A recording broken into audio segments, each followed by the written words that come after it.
Diarra namba chafu adaka penati mbili kuiwezesha Mali kutinga robo fainali AFCON. Penati mbili alizokuwa kipa wa Yanga Djigui Diarra zimemfanya apate tuzo ya mchezaji bora wa mechi na zimeiwezesha timu yake ya taifa ya Mali kuing'oa Tunisia na kutinga hatua ya robo fainali ya michuano ya mwaka huu ya mataifa ya Afrika AFCON ya mwaka 2025. Mali wakiwa 10 kwa dakika zaidi ya 70 baada ya Woyo Kalibali kulimwa kadi nyekundu dakika 26, bado walimudu kumaliza mchezo kwa sare ya bao 1-1. Kalibali alikumbana na adhabu hiyo baada ya rafu mbaya aliyomchezea star wa Tunisia Hanbal Majbri. Tunisia walikuwa wa kwanza kupata bao kupitia kwa Firas Chouti, kisha Yassine Meria kuisawazishia Mali kwa mkwaju wa penalti iliyotokana na tukio la kunawa mpira kwenye boksi. Licha ya ubora wa Tunisia, Mali libaki imara na hatimaye kuibuka na ushindi wa penalti 3-2. Diarra ambaye alifanya kazi kubwa kwa dakika 90 na hata zile 30 za nyongeza, aliyokuwa penalti ya 4 na ya 5 kutoka kwa Elias Ashur na Mohamed El Bin Ramdhon. Mali waliweza kurudi mchezoni licha ya nahodha wake Yves Bissouma kukosa penalti yao ya kwanza kama ilivyokuwa kwa Nene Douglas aliyegongesha mwamba. Kwa ushindi huo sasa Mali watasafiri hadi mjini Taiga kuifuata Senegali kwa mchezo wa robo fainali utakaochezwa Ijumaa ya wiki ijayo. Mashabiki wa soka barani Afrika na hasa hapa nyumbani Tanzania hawawezi kuacha kumzungumzia jina la Djigui Diarra, golikipa wa Young Africans na timu ya taifa ya Mali, ambaye amejigeuza kuwa shujaa mkubwa kwa taifa lake baada ya kuonyesha kiwango cha juu kabisa katika mchezo mgumu dhidi ya Tunisia, mchezo uliobeba presha kubwa na hatima ya mataifa mawili makubwa ya soka barani Afrika. Katika mchezo huo uliokuwa na ushindani mkubwa kuanzia dakika ya kwanza hadi ya mwisho, Mali ililazimika kupambana vikali dhidi ya Tunisia ambayo ilionekana kuingia uwanjani ikiwa na uzoefu mkubwa wa mashindano ya kimataifa.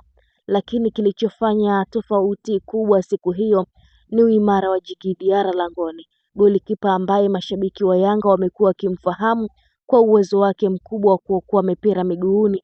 Mchezo ulienda hadi hatua ya mikwaju ya penati baada ya timu hizo kushindwa kupata mshindi ndani ya dakika 120. Ndipo macho yote yakamgeukia Diarra, golikipa ambaye alibeba matumaini ya taifa zima la Mali mabegani mwake. Katika wakati ambao presha ilikuwa kubwa na makosa madogo yangegharimu taifa, Djigui Diarra alionyesha ukomavu, utulivu na kujiamini kwa hali ya juu, akifanikiwa kuokoa mikwaju miwili ya penati ya wachezaji wa Tunisia, hatua ambayo iliwezesha Mali kushinda na kukata tiketi ya kuingia hatua ya robo fainali. Uokoaji huo haukuwa wa kawaida, ulikuwa ni uokoaji uliotokana na kusoma vizuri wapiganaji wa penati, kusimama kwa mkao sahihi na kufanya maamuzi ya haraka ndani ya sekunde chache, kitu kinachotofautisha magolikipa wakubwa na wa kawaida. Kwa mashabiki wa Yanga, tukio hili limeongeza heshima kubwa kwa klabu yao, kwani sasa wanaweza kusema wazi kuwa wana golikipa wa kiwango cha kimataifa anayefanya maajabu si tu katika ligi ya ndani bali pia kwenye mashindano makubwa ya kimataifa. Akiwa na timu ya taifa kwa upande wa Mali, Djigui Diarra ameingia moja kwa moja kwenye mioyo ya mashabiki kama shujaa wa taifa, golikipa ambaye ameandika historia kwa vitendo na si kwa maneno, na ambaye ameonyesha kuwa nafasi ya golikipa ni nyeti sana katika mafanikio ya timu.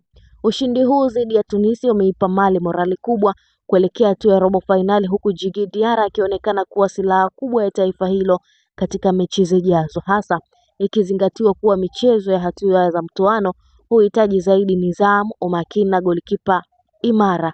Kwa Young Africans, kiwango hiki cha Djigui Diarra ni uthibitisho kuwa uwekezaji wao ulikuwa sahihi. Ni ishara kuwa kwa klabu hiyo inaendelea kujenga kikosi chenye wachezaji wa viwango vya juu barani Afrika. Mashabiki wa soka Tanzania wana kila sababu ya kujivunia kumuona mchezaji anayekipiga hapa nyumbani akifanya makubwa kwenye jukwaa la Afrika, jambo linaloinua hadhi ya ligi yetu na soka la nchi kwa ujumla. Djigui Diarra ameonyesha kuwa anaweza kubeba presha, anaweza kuamua hatma ya mechi kubwa na anaweza kuwa tofauti kati ya kushindwa na kushinda, kitu ambacho kila timu kubwa hukitamani kwa golikipa wake. Kadri mashindano yanavyoendelea, macho yataendelea kuwa kwake, mashabiki wakijiuliza, je, ataendelea kuandika historia zaidi? Je, ataiongoza Mali kufika hatua za juu zaidi? Lakini jambo moja lililo wazi tayari ni kwamba Djigui Diarra ameacha alama kubwa, ameandika jina lake kwa wino wa dhahabu na ameonyesha dunia kuwa golikipa wa Young Africans Sports Club ni golikipa wa kiwango cha juu kabisa Afrika.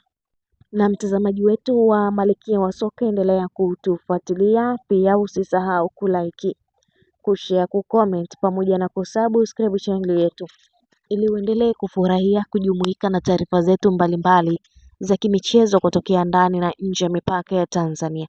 Endelea kuwa nasi, muhimu kwako ni kusubscribe channel hii ya Malkia wa Soka kwa taarifa kemkem za kimichezo. Niliyekuandalia na kusomea taarifa hii ni mimi Kueleza. Hadi wakati mwingine, kwa heri na uwe na wakati mwema.